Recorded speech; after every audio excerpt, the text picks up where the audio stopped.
She had like 2 minutes of bad publicity when the film hit to come out and try to blame it all on him. None of it was just due to the fact that she seems like a rather person. And then he managed to convince Blake Lively to star in it with him, and all hell broke loose. She claims he's her, and then by the time they premiered the movie, they weren't even speaking to each other. She made him stay in the basement. So normal people at home who don't care about this woman at all are looking at her like, I don't like her. A Hollywood legal battle heads to a New York City courtroom today with the hearing on the lawsuit between actors Blake Lively and Justin Baldoni. The U.S. District Judge in the case is holding a video conference on a motion for a protective order. Y'all, we need to talk because things are looking really bad for Blake Lively right now. Could she actually end up in jail after this latest bombshell from Megyn Kelly? It looks like Kelly might be the one to finally seal Blake's fate. If you've been keeping up, you know Blake has been caught up in all kinds of legal drama. Lawsuits, accusations, back and forth drama. It's been a mess. And just when it seems like things are settling down, something new pops up. But this could be the final nail in the coffin. Let's break it all down. Blake Lively made headlines when she accused her It Ends With Us co-star and director, Justin Baldoni, of harassment. But from the start, people were giving her the side eye. Was she telling the truth, or was there something else going on? Then, in came the twist. Justin fired back with a counter lawsuit, claiming Blake lied and even manipulated the situation to take control of the movie. And this is where things get really shady.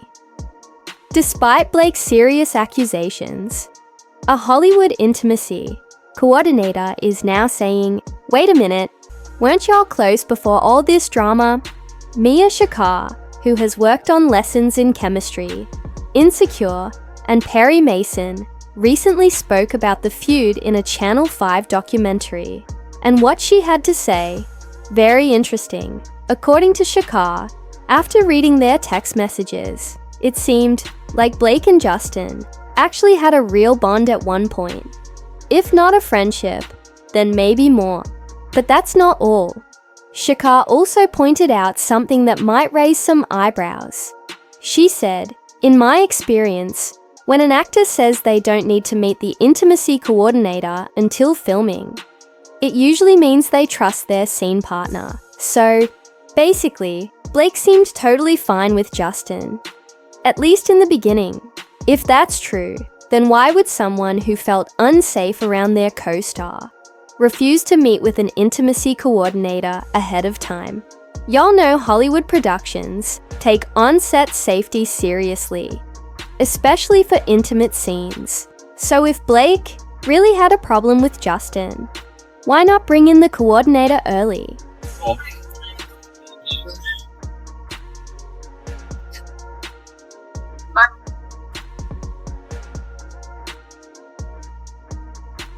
To Megyn Kelly, who did not hold back when talking about Blake's messy situation on her SiriusXM show. Kelly basically dragged Blake through the mud, calling her a serial fraudster and saying she ruined her own brand. And honestly, a lot of people are starting to agree. According to Kelly, every claim Blake has made has been shut down with hard evidence. Texts, receipts, everything. She even said Baldoni's proof makes Blake's allegations look completely different from how she originally painted them. So now the real question is, did Blake Lively completely play herself? Blake Lively is very dissatisfied with virtually everything around her and decides to allege that Justin Baldoni, forgive me, very effeminate, evolved, modern feminist man bun kind of guy, is like this virulent who can't stop one of the biggest stars in Hollywood in front of everybody on the set. I've got questions. I'm not sure why he would do that, whether he'd have the guts to do that, or whether the man bun is the most likely answer in general. Now let's talk about this so-called secret plan Blake Lively had. If this is true, she basically admitted at a Forbes Power Women's Summit, no less, that she has a strategy to take over any movie she's cast in.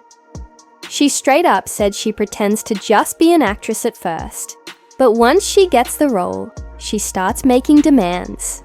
Like, imagine hiring someone for one job, and suddenly they start running the whole show. That's wild. Some directors were cool with it, but others, not so much. And apparently, Justin Baldoni was not a fan. Megyn Kelly wasn't here for Blake's little revelation either. On her podcast, she basically said, "That's called fraud." And honestly, she might have a point. If Blake was hired as an actress, but secretly planned to take over the whole production, that's not ambition. That's deception. So she's I mean, a they serial sound reasonable. fraudster. That's called fraud. When you pretend you want to do the one thing and you'll do the thing they're hiring you for, but all along you have secret plans to do something very, very different that's above your pay grade. Also pointed out that Baldoni wasn't a huge name, so he didn't have the power to push back against Blake's takeover. Meanwhile, she allegedly bullied him into letting her make her own version of the movie. Yep, 2 versions of It Ends With Us exist. And guess what? Baldoni's version actually tested better with audiences. But Blake's version is the one that got released. How? Allegedly, through threats. According to Baldoni's lawsuit, Blake threatened to pull a Taylor Swift song from the trailer, because apparently she had that power, and even boycott the press tour, which would have completely tanked the film's promo. Like, what? She started to rewrite scenes that nobody had asked her to rewrite. What? That's just wild to me. This is where things go from messy to downright delusional, because instead of taking accountability, Blake allegedly tried to blame Baldoni for her PR nightmare. According to Megyn Kelly, Blake actually had the nerve to act like her. 2 minutes of bad publicity were all Baldoni's fault. Kelly wasn't buying it, saying none of it was just due to him. Blake simply seems like a rather icy person. Y'all, the shade. Let's be real, Blake didn't exactly help herself here. Instead of keeping the focus on It Ends With Us, she was out here plugging her hair products, her non-alcoholic drink brand, and basically everything except the actual movie. And let's not forget that cringy, out-of-touch comment, "Grab your girls, wear your florals." Like, sis, this is a movie about DV, not a girl's trip to brunch. The backlash was instant. People called her tone deaf and accused her of turning a serious issue into a fashion statement. He was full of giggles and laughter and wanted to promote her liquor brand. Like, nothing says domestic like a bottle of tequila. What?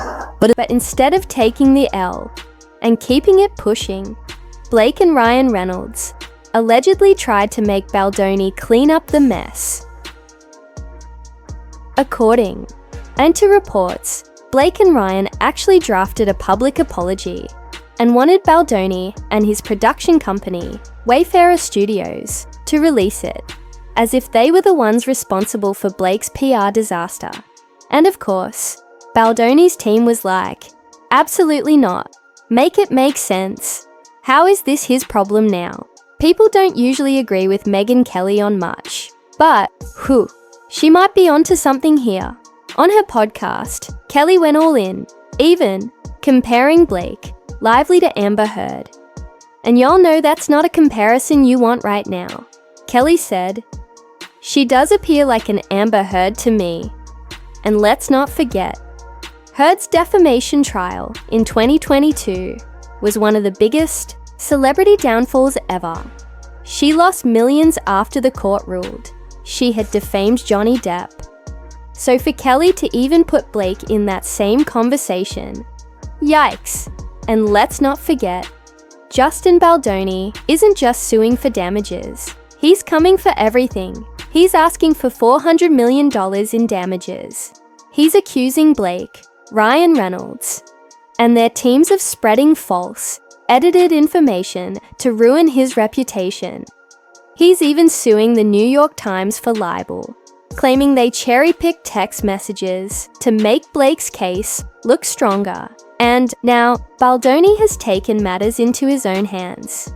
He's launched a website where he's posting allegedly unedited text messages so the public can see the full story. And from what we've seen so far, the receipts are not looking good for Blake.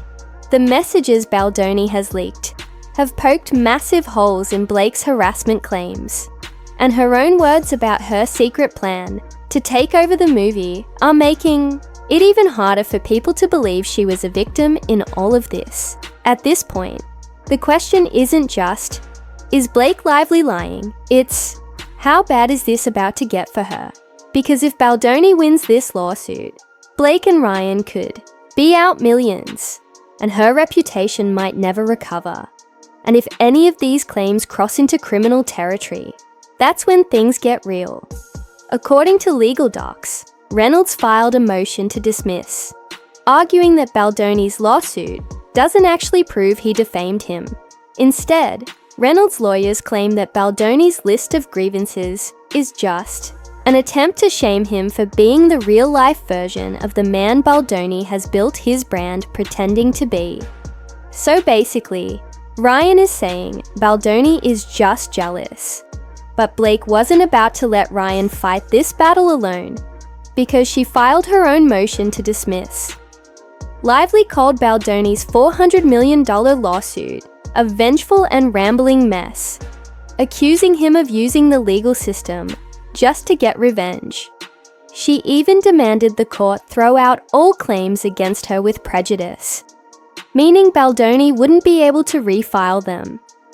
Oh, and she also wants him to pay up for the reputational and emotional harm she's allegedly suffered. But here's the thing. None of it worked, because despite all their legal maneuvering, the judge denied both of their motions to dismiss, meaning this lawsuit is not going away, and now Blake and Ryan are officially locked in a legal battle that could cost them millions. And let's be real, if they really had nothing to hide, wouldn't they be eager to go to trial and clear their names? Instead, they tried to shut this down before the evidence could even be heard.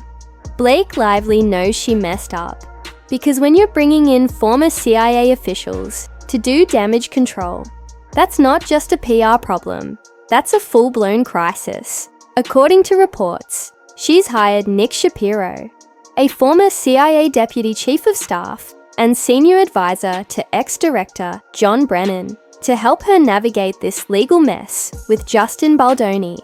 Now let's break this down. Shapiro isn't just any PR guy. He's not some Hollywood fixer who cleans up bad press. He's a serious player with government ties, national security experience, and top-level crisis management skills. So why is a counterterrorism expert handling Blake Lively's PR? Maybe because she knows this is way bigger than just a defamation case. And let's not forget, Shapiro worked as Obama's national security spokesperson. He's got serious connections, knows exactly how to control media narratives, and, if needed, can make problems disappear. Page 6 confirmed that Blake's legal team, Wilkie Farr and Gallagher, hired him specifically to handle her legal communications for this lawsuit in the Southern District of New York. At this point, this isn't just about public image.